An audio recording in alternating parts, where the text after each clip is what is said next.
Oh gosh, I don't like mics.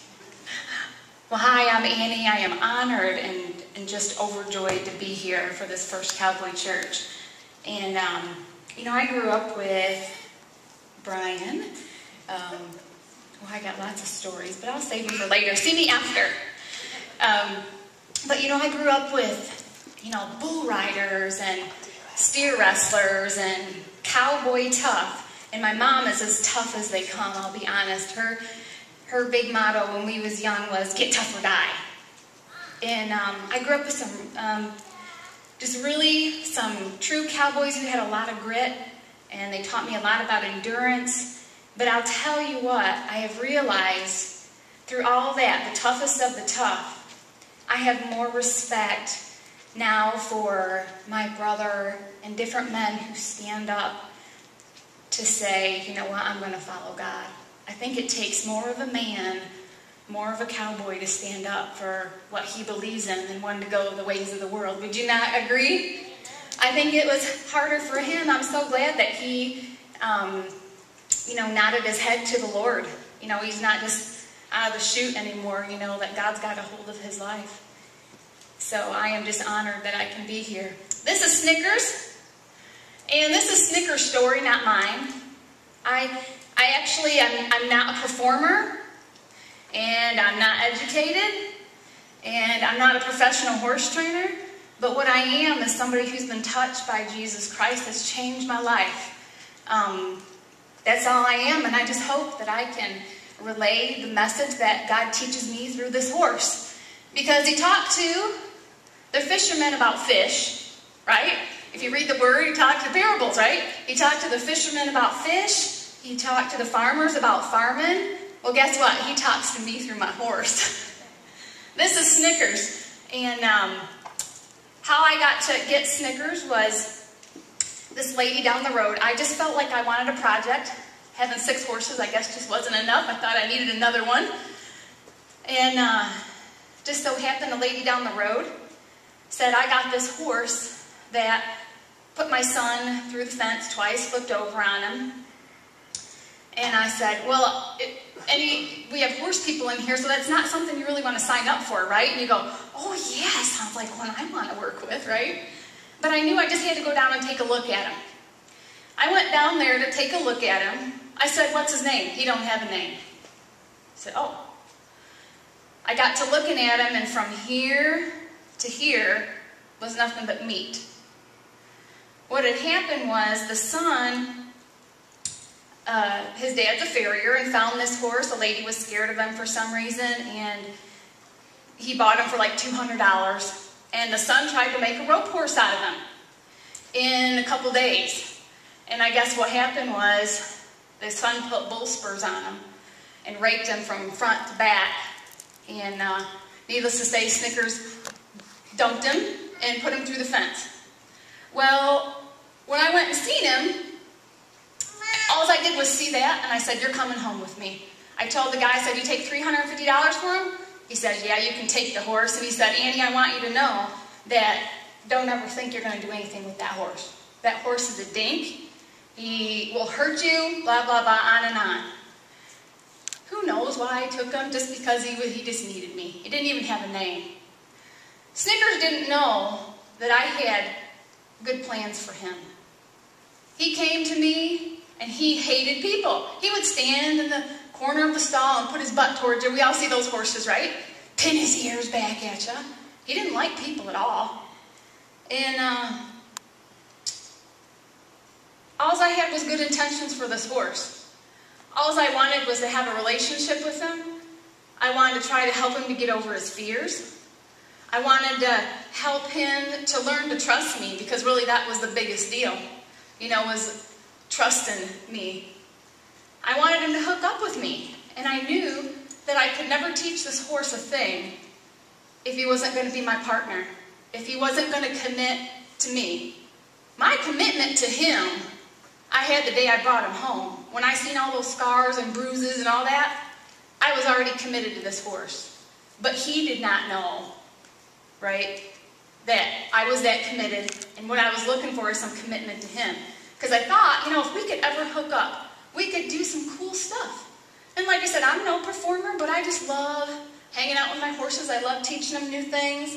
And I love to be able to have a relationship with my horse.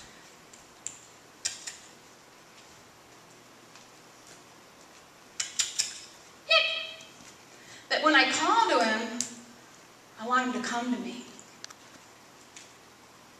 And I want him to follow me without any type of halter or lead rope. For those of you horse people, you know that when we take things off our horse, we ain't got nothing but the truth, right? And he didn't know. When I picked up a switch, this horse was gone. And he had every right to be gone. And you know, sometimes he had to learn to trust me that, you know, I might try to lead him in different directions. Might be a little weird, but that he can trust me. We might go in those different directions. But through faith and trust and some commitment,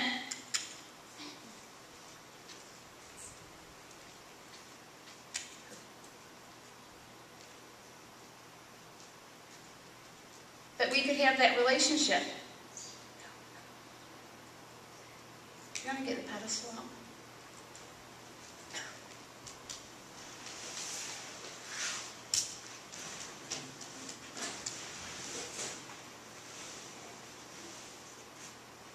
Good. I'll take that. Good boy. And he's still got choices. We're working on him today. I'll be honest, he's really fresh. I loved him like 15 circles today before he even started dropping his head. He was just full of it. But you know, with any personality, if he allows me to partner up with him, you think you're pretty cool, huh? Yeah. You are cool.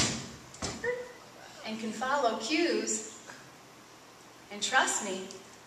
Bottomed up. Let me kiss you. Now we can do some cool stuff. Good boy. And the whole thing today is about choices. In fact, where's my Bible? My Bible over there? Hey. Can you go grab that for me, please? Oh. He thinks Pastor Mark should have a Bible, shouldn't he? You know? That's what he's saying, Pastor Mark.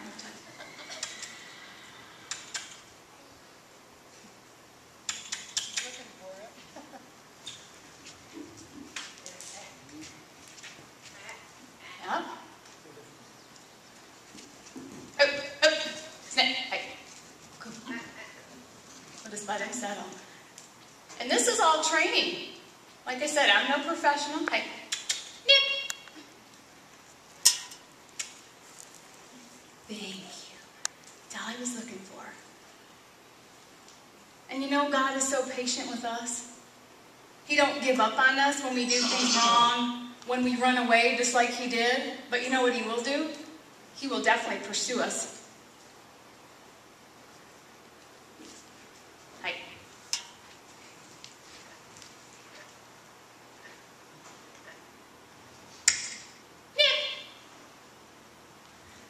Nip. Hi. Told you he's full of it. Get back on your pedestal.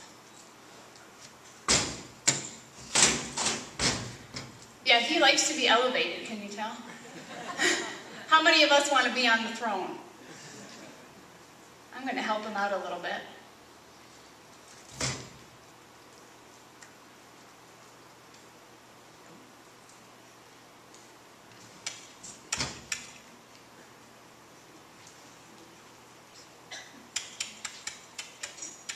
Oh, look at, he's hearing my voice coming out of that. That's funny. I never used a mic. I don't think.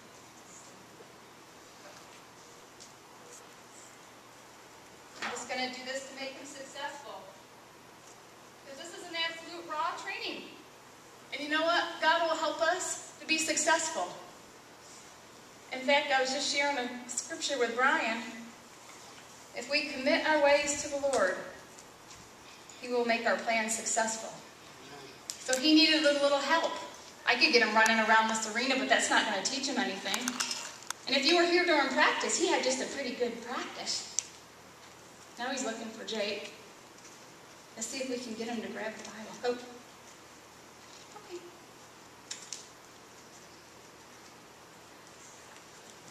Thank you. Oh. He's going to sit on you, Mark. Get his beanbag out. I think you liked Pastor Mark. Let's try it.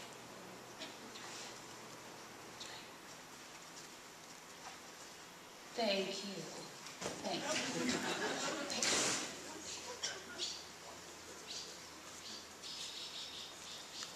Let's go. Let's go. All right. Good. Thank you.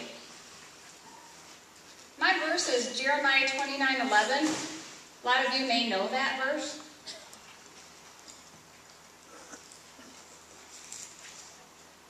You want to read it with me?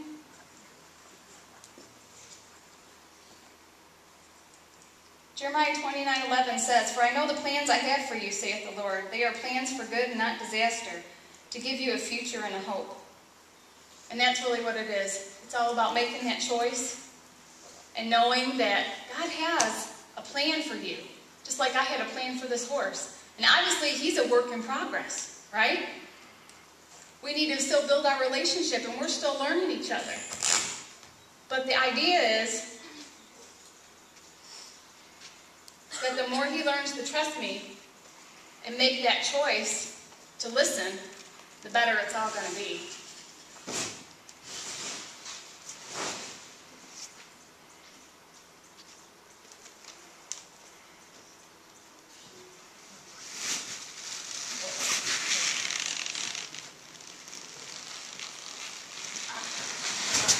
So we can rest a while.